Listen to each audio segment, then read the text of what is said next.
Өмірімді қарызсыз қайта бастағым келеді, бірақ бұл мүмкін бе?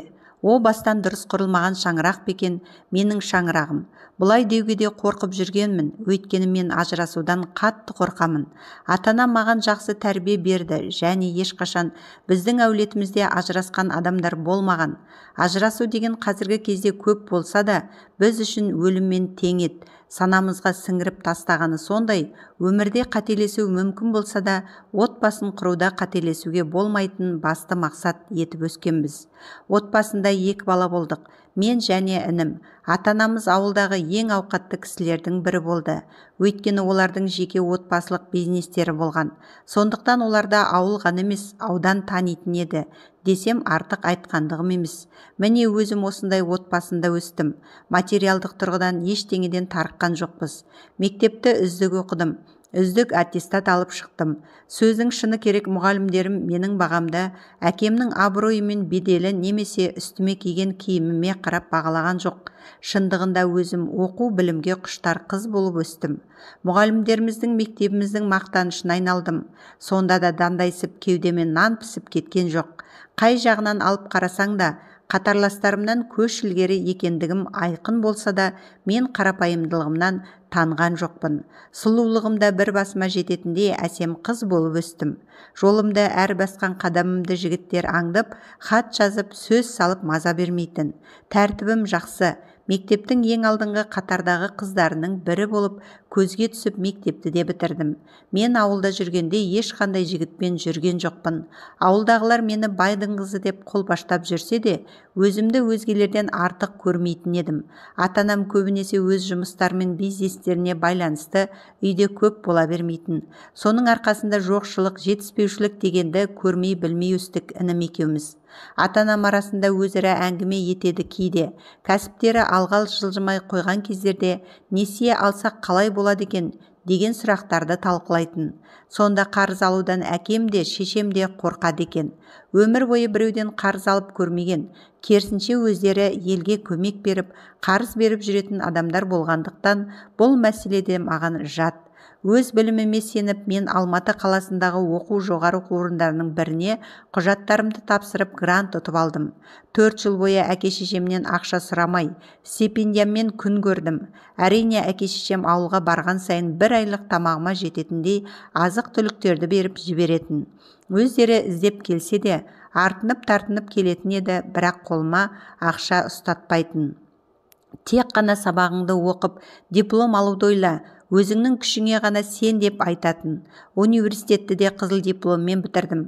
Жанымдағы қыздар сүйіктілерін жолықтырып тұрмысқа шығып жатқанда, менің бар ойым сабақты еді. Жігітпен жүрмедім. Оқуды бітірген соң магистратураны оқуды да қолға алдым. Әлі жаспын. Болашақ өміріме инвестиция жинап алайын деген ойым болды. Магистратураны басқа қалаға барып оқығым келді. Ол кезде енді шынында да бұрынғыдан көбірек ақша жұмсай бастадым. Ата-анам да маған ай сайын азық-түлігімді салып тұрмайды. Өйткені сол жылы ата-анамның кәсіптері тұралап, алға жылжымай қалды. Өздері де ақшадан қиынала бастаған соң, бұрынғыдай көмек көрсетпейтін болды. Тек қана өзің жұмыс істеп, өз-өзіңді асыра, немесе тұрмысқа шық деген ақылдарын айтты.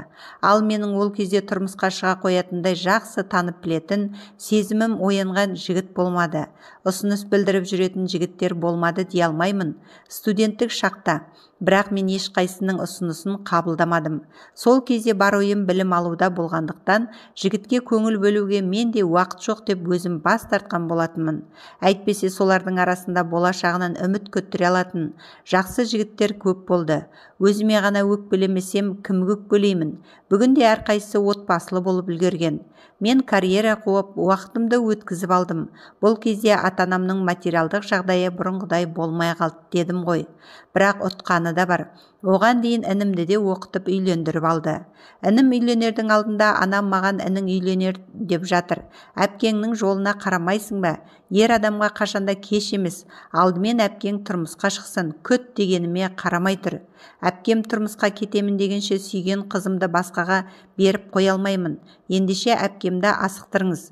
Осы 3 айдың ішінде тұрмысқа шықсын. Әрі қарай мен күте алмаймын деп отыр деген соң мен інімді түсіндім. Махаббат қайта жолықпайды ғой. Өмір бойы өкініп мені кінәлап өтпесін. Үйленемін десе үйлендіре беріңіздер. Менің қазірге тұрмысқа шығатын ойым жоқ. Асығыстық жасап өкініп жүргім келмейді деп рұқсатымды беріп, інім үйленген жағдайы бар. Аллаға шүкір, тәп-тәуір отбасы болып отыр қазір. Мен магистратурада оқып жүргенде сол университеттің деканатында методист болып жұмыс атқардым. Өз оқуымның ақшасын өзім төлеп жүрдім. Ата-анама салмақ салмай келдім ғой. Енді мен ол кісілерге көмегімді берейін. Қазір қиналып отыр ғой деп арасында тапқан табысымнан артылдырып, әке-шешеме көмек беріп тұрдым. Жағдайларын жасап қоймасам да көмек болатыны рас қой. Солай жүргенде күзетші болып жұмыс істейтін Алматының жігітімен танысып сөз байластық. Менімен құрдас жігіт болатын, жақсы жүріп жүрдік. Махаббат дегеннің не екенін, бір адамды ұнатудың қалай боларын сездіре білген сол жігіт болатын. Өзі бір үйдің жалғыз ұлы еді. Әпке қарындастары да бар. Сымбатты, ұзын бойлы жігіт. Ол маған үйленуге ұсыныс жасаған кезде мен бас тартпадым. Өйткені өзімде ол жігітті ұнататын едім.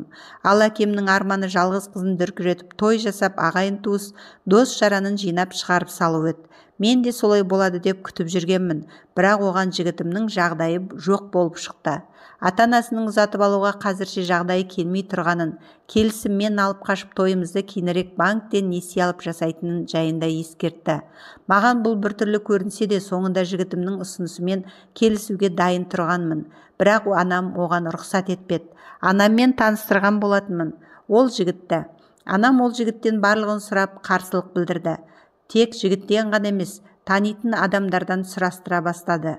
Жігіттің анасы жұмыссыз, өмір бойы үй шаруасымен айналысып үйде отырған адам. Әкесі ұста, қолынан өнері тамған шебер болса да, бір жаман қасиеті бар екен. Ішімдікке бір табан жақын болып шықты. Қол өнермен біраз жағдайларын түзетіп алуларына да болар еді ғой. Бірақ әкесінің арақ ішетінін, табыс әкелмегенін көрінеді. Мен барлығына көніп отыр едім. Жарайды, маңыздысы ол емес. Болашақ жарым жақсы жігіт қой деп. Сырттан сұрастырса, анасы өте салақ. Үйінің бір бөлмесі ғана біткен, нашар тұратыны жайлы хабар есіткенін айтып, анам қарсы болды.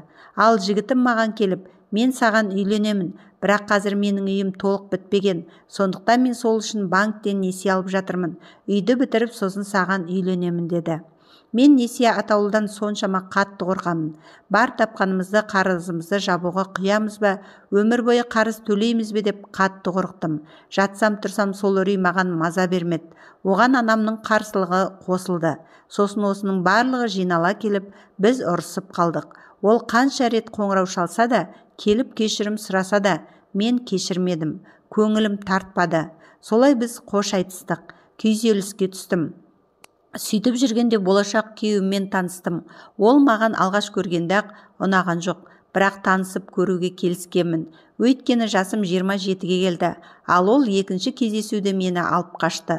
Солай келін болдым, кері қайтаруға ұялдым да, бір жағынан шынында да менің бағым осы жігіт шығар деген ой болды.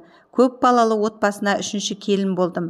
Мен өмірімде от жағу, қалай пеш деген не, газ баллон не еш нәрсені көрген емеспін.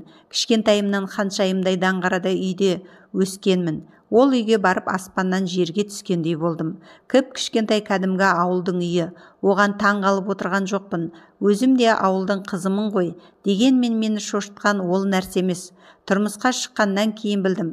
Күйеуімде ғана емес, отбасы мүшелерінің барлығында дерлік банкте қарызы бар екен. Осыны білгенде жындануға шақ қалдым. Осыны білгенде бірақ не істерімді білмедім. Өмір бойы қарыз төлеуден көз ашпайтынымызды белгіледі. Мен осылай қарызданып өмір сүруден қашып едім, айналып келіп сол орға түскенімді қарасаңызшы.